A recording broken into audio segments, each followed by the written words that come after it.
बंधु माने हेबाकु जाउछि महा सूर्य पराग 17 फेब्रुआरी 2026 मंगलवार फाल्गुन अमावास्या रे लागिबाकु जाउछि वर्षर प्रथम सूर्य पराग। एही सूर्य पराग आंशिक लागिब राति रे लागुथिबा कारणरू एहार पाकत्याग बा हांडी छाड़ नियम पालन हेबो नाही, किंतु जेहेतु एहा एक महाजागतिक घटना अटे तेणु एहार प्रभाव समग्र विश्व उपरे रहिब। 12टी जाक राशि व्यक्ति विशेष मानक उपरे एहार प्रभाव पड़िब।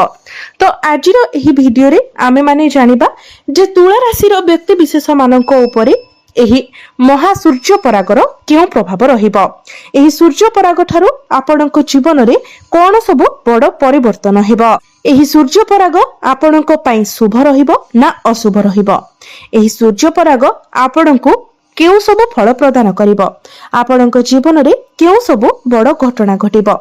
तो बंधु माने आपणक जीवन रे कोन सब बड़ घटना घटिबाकु जाउछि से विषय रे जानिबा पई आपण माने वीडियोटी को स्किप न करी शेष पर्यंत निश्चय देखंतु एवं वीडियोटी को लाइक करी चैनलटी को सब्सक्राइब करि दियंतु। कमेंट बॉक्स रे भक्ति एवं श्रद्धार सहित जय मां लक्ष्मी निश्चय लिखंतु। तो बंधु माने आसंतु आरंभ करिबा आजिर एही कार्यक्रम को जहाँ आपणकर जन्म राशि तथा चंद्र राशि उपरे आधारित अटे। तो बंधु माने आपणकर स्वास्थ्य कथा जदि प्रथमे कहिबा तो आपणक प्रथम भावर अधिपति शुक्र आपणकर पंचम भावरे गोचर करूछंती, किंतु पंचम भावरे राहु मध्य गोचर करूछंती। पंचम भावटी होइथाय हमर पेटर भाव। तो आपणकर टिके पेट संबंधित समस्या देखा देई पारे। आपण निजर खाद्यपेय प्रति विशेष ध्यान रखिबा उचित, कारण आपणकर इंडाइजेशन पेट जंत्रणा भली समस्या देखा देई पारे।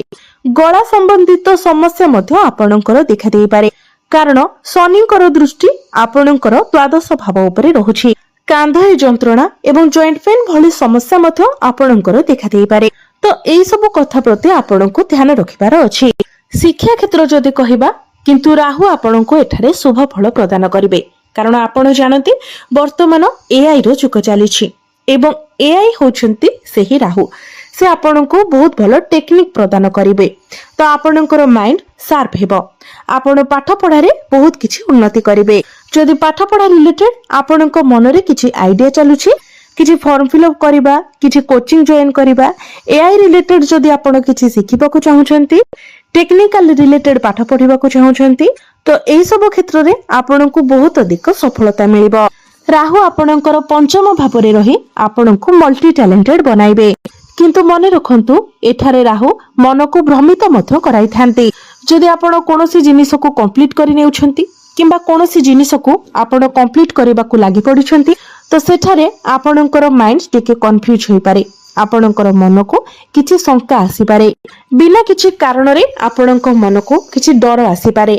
शनि मध्य आपणकर षष्ठ भावरे रही आपणकर द्वादश भाव को देखुछंती, तो आपण आपणकर पाठ पढ़ा को नेकी दूर यात्रा मध्य करि पारंती। पाठ पढ़ा को नै किछि बड़ करिबा पई आपण चिंता करि पारंती। आपणकर प्रेम जीवन कथा जदि कहिबा तो राहु आपणकर पंचम भावरे रही आपणक मध्यरे मिसअंडरस्टैंडिंग क्रिएट कराइबे। छोट छोट कथा को नेकी आपणक मध्यरे कଳି झगड़ा होई पारे।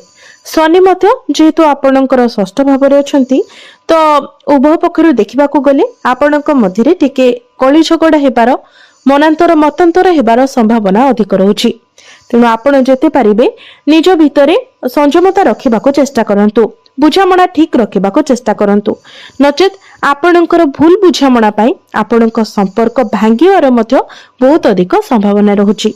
तेणु आपणको आपणको प्रेम जीवन उपरे अधिक ध्यान देबार अछि। वैवाहिक जीवन किंतु आपणकर बहुत भलो रहिबो, कारण आपणक वैवाहिक जीवनर अधिपति मंगल आपणकर चतुर्थ भावरे उच्चस्थ अछंती, सुख भावरे गोचर करूछंती। तो वैवाहिक जीवन रे आपणको सुख प्राप्ति हेबो। आपणकर जीवन साथी तांकर पर्सनल एवं प्रोफेशनल लाइफ रे किछि अचीवमेंट पाई पारंती। आपणक मध्यरे भलो पाइबा बढ़िबो। आपण दुई जण मिसी किछि बड़ डिसिजन मध्य नै पारंती। तो निहाती भाबरे आपण दुई जणकर वैवाहिक जीवन बहुत भलो रहुछि। भाग्य कथा जदि कहिबा तो भाग्य एही सूर्य पराग ठारू आपणकर प्रबल रहिबो, कारण आपणक भाग्य भावर अधिपति बुध निज ठारू नवम स्थान रे आपणकर पंचम भावरे गोचर करिवे। एवं आपणकर लाभ स्थान को देखिबे जहा फल भाग्य आपणको लाभ प्राप्ति हेबो। ଏହା ବ୍ୟତୀତ ଆପଣଙ୍କର ଭାଗ୍ୟ ଭାବରେ ଭାଗ୍ୟର କାରକ ଗ୍ରହ ଗୁରୁ ମଧ୍ୟ ଗୋଚର କରୁଛନ୍ତି। ତ ଉଭୟ ପକ୍ଷରୁ ଭାଗ୍ୟରେ ଆପଣଙ୍କର ବୃଦ୍ଧି ଦେଖାଯାଉଛି। ଭାଗ୍ୟ ବଳରେ ଆପଣ ପ୍ରତ୍ୟେକ କ୍ଷେତ୍ରରେ ସଫଳତା ଲାଭ କରିବେ। ଆପଣଙ୍କ ଭାଗ୍ୟ ବଳରେ ଆପଣ ଯେଉଁ ବି କାର୍ଯ୍ୟରେ ହାତ ଦେବେ ସେଥିରେ ଆପଣଙ୍କୁ ସଫଳତା ମିଳିବ। ଆପଣଙ୍କର ଅଟକି ରହିଥିବା କାର୍ଯ୍ୟ ଆଗକୁ ବଢିବ। ଆପଣ ଯେଉଁ ବି କାର୍ଯ୍ୟରେ ହାତ ଦେବେ ସେହି କାର୍ଯ୍ୟ ଆପଣଙ୍କର ସଫଳ ହେବ। ତ ଭାଗ୍ୟ ସମ୍ବନ୍ଧିତ ଆପଣ ଯାହା ବି ନିର୍ଣ୍ଣୟ ନେବା ପାଇଁ ଚାହୁଁଛନ୍ତି ତାହା ଆପଣ ନେଇପାରିବେ। ଯଦି ଆପଣ କିଛି ବଡ଼ ଡିସିସନ ନେବା ପାଇଁ ଚାହୁଁଛନ୍ତି, କିଛି ବଡ଼ ସେଲ୍ ପରଚେସ୍ କରିବାକୁ ଚାହୁଁଛନ୍ତି, କିଛି ବଡ଼ ଇନଭେଷ୍ଟମେଣ୍ଟ କରିବାକୁ ଚାହୁଁଛନ୍ତି, ତାହା ଆପଣ କରିପାରିବେ। ଆପଣଙ୍କ ଗୃହରେ କୌଣସି ଶୁଭ ମାଙ୍ଗଳିକ କାର୍ଯ୍ୟର ଆୟୋଜନ ମଧ୍ୟ ହୋଇପାରେ। ଆପଣ କୌଣସି ଧାର୍ମିକ ସ୍ଥାନକୁ ଯାତ୍ରା କରିପାରନ୍ତି। ପିତାଙ୍କର ସାହାଯ୍ୟ ସହଯୋଗ ଆପଣଙ୍କୁ ପ୍ରାପ୍ତି ହେବ। ଭାଗ୍ୟ ବଳରେ ଆପଣ କିଛି ବଡ଼ ଧନ ଲାଭ ମଧ୍ୟ କରିପାରନ୍ତି। କେତୁ ଯେହେତୁ ଆପଣଙ୍କର ଭାଗ୍ୟ ଭାବରେ ଗୋଚର କରୁଛନ୍ତି, ତେଣୁ ଆପଣଙ୍କୁ ଅଚାନକ ଧନ ଲାଭ ହେବାର ସମ୍ଭାବନା ବନୁଛି। ଆପଣଙ୍କର କ୍ୟାରିୟର କଥା ଯଦି କହିବା ତ କ୍ୟାରିୟର ମଧ୍ୟ ଆପଣଙ୍କର ବହୁତ ଭଲ ରହିବ। ଆପଣଙ୍କ ମଧ୍ୟରେ ଏକ ଲିଡରସିପ କ୍ୱାଲିଟି ରହିବ। ଆପଣଙ୍କ ମଧ୍ୟରେ କନଫିଡେନ୍ସ ଲେଭେଲ ମଧ୍ୟ ବହୁତ ଭଲ ରହିବ। କ୍ୟାରିୟରରେ ଆପଣଙ୍କୁ କିଛି ବଡ଼ ଆଚିଭମେଣ୍ଟ ମିଳିପାରେ। ଯଦି ଆପଣଙ୍କ ପାଖରେ ଚାକିରି ନାହିଁ ତ ଆପଣଙ୍କୁ ଚାକିରି ମିଳିବାର ମଧ୍ୟ ବହୁତ ଅଧିକ ସମ୍ଭାବନା ରହିଛି।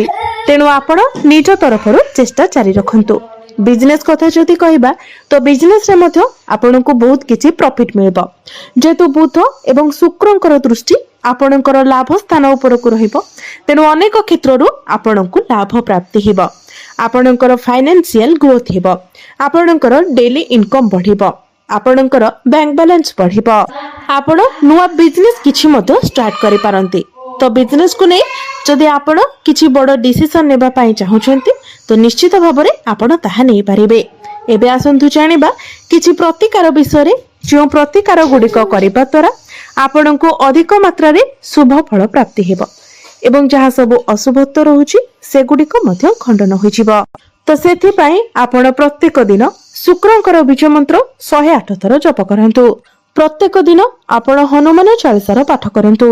ପ୍ରତ୍ୟେକ ଦିନ ଉଦିତ ସୂର୍ଯ୍ୟଙ୍କୁ ଆପଣ ତମ୍ବା ପାତ୍ରରେ ଜଳାର୍ଘ୍ୟ ଅର୍ପଣ କରନ୍ତୁ। ପ୍ରତ୍ୟେକ ଦିନ ଆପଣ ବୁଧଙ୍କର ବୀଜ ମନ୍ତ୍ର ମଧ୍ୟ 108 ଥର ଜପ କରନ୍ତୁ। ଆପଣଙ୍କୁ ନିଶ୍ଚିତ ଭାବରେ ଅଧିକ ମାତ୍ରାରେ ଶୁଭ ଫଳ ପ୍ରାପ୍ତି ହେବ। ତ ବନ୍ଧୁମାନେ, ଆପଣଙ୍କର ଜୀବନ ମଙ୍ଗଳମୟ ହେଉ, ଏହା ହିଁ ଈଶ୍ୱରଙ୍କ ନିକଟରେ ମୋର ପ୍ରାର୍ଥନା। ଧନ୍ୟବାଦ।